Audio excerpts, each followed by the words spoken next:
one of the most repeated principles in wrestling is absolutely wrong, and it couldn't be more wrong. I would go as far to call it a wrestling axiom, and it's that if you reach with your lead hand, the lead leg hand, you will be taken down. So here's Kyle Dake reaching with his lead hand against Jordan Burroughs, arguably the fastest wrestler that's ever existed, with 6 seconds left in the period when Jordan is known to score. He has a reputation for shooting at the end of periods and stealing takedowns. And Kyle chooses to frame with his lead hand and isn't taken down, isn't even shot on. You may be saying, well, that's just because he's wrestling Kyle Dake, one of the most defensively sound wrestlers of all time, so that's why Jordan didn't shoot. So here's Jordan against a virtually unknown Colombian wrestler.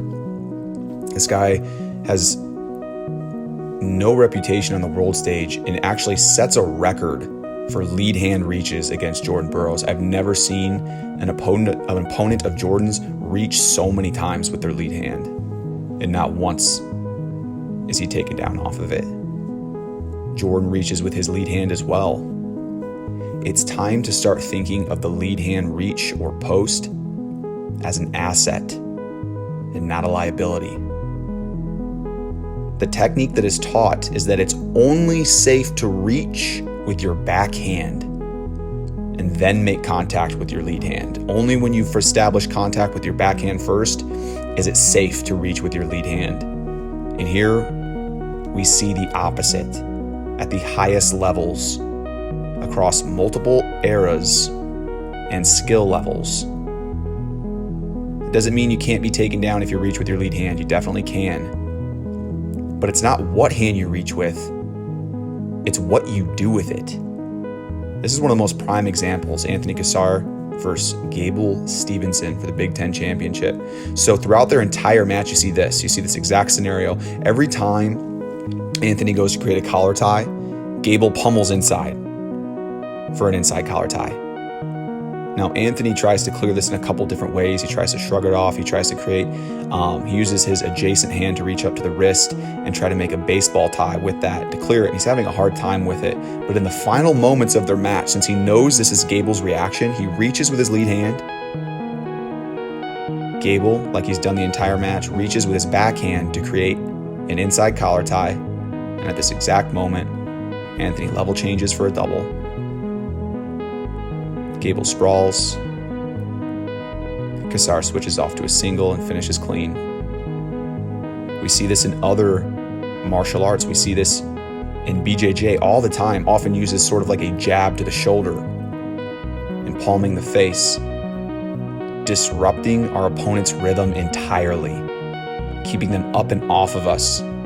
We can use it to dictate distance, not only by pushing and framing, but just by faking, you can keep people weary of making contact. I myself love this setup. This is me and my friend Jack. Jack's a brown belt. This is not his first time on the mat. And what's interesting is that Jack makes contact first with his lead hand and is still able to defend the shot. Then switches his stance, reaches with his backhand like he's supposed to, and then his lead hand and is shot on. Again, it's less important what hand you reach with. It's more important when you reach with it and what you do with it. This is especially effective against big guys. If you're smaller, you'll generally have a little bit of a speed advantage. So the big guy is weary when you start faking high and low from the outside, and there's your entry. Again, it's more, look how short my backhand is compared to my front hand. Look how much longer of a frame. Standing in the exact same position, my backhand is 1.5 feet away. Do you think that's a realistic fake? Do you think you may as well be on the other side of the room? If you can touch your opponent, they almost always react. And that lead hand is so much closer. Here's Kerry Colott, a clean entry from his opponent. His opponent doesn't finish, not because he reached with his lead hand, but because Kerry Colott is an animal with the defense. Now, this is the most interesting example. This is Brandon Slay, lead hand reaching and framing against Bovisar Satiev, the most dominant and successful freestyle wrestler of all time, who has a significant height and reach advantage against Brandon. So Brandon, with his shorter arms, is reaching with his lead hand the entire match. Do you think if that was a vulnerability, don't you think the greatest freestyle wrestler of all time would have capitalized on it? He's not taken down once off of lead hand reach or fake. It disrupts your opponent's rhythm. It gets them reacting to you. Look how far away I am. Look how much separation I can create. Do you think I'm in danger of being shot on? So this continues in their match all the way into overtime. And Bovassar gets so frustrated with the lead hand reach that he kind of rushes in and is a little too hasty trying to create an underhook. Brandon level changes for the takedown and the super dramatic win. Here's Jaden Cox using a lead hand frame and reach. His opponent goes to baseball grip and he swings to the opposite side for a clean sweep single leg down at the ankle, works up to the knee. There are so many different setups and opportunities with the lead hand reach. Here's high school. There's the number one wrestler in his weight division. His opponent lead hand reaches on him and he doesn't shoot for a takedown.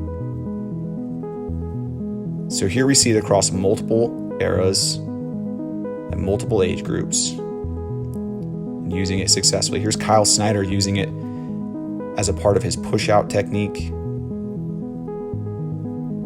He uses it as a frame and as a fake to work his opponent towards the edge, and then effectively uses it to gain that push-out point, get his opponent nervous, get him panicking to circle back in bounds, coming out of his stance again and again. I actually have an instructional coming out at the end of the year going over every little detail on how to use that lead hand to fake, post, frame, to create offense and upset your opponent's rhythm to create openings for your own attacks. I expect to get a lot of flack for this video. It is such a cultural staple to teach people to never ever reach with your lead hand. But the proof is in the pudding. If you don't reach with your lead hand, you're literally taking away half, 50% of the hand fight game from the outside position on your feet. We need to start teaching how and when to use the lead hand reach instead of teaching never to use it at all.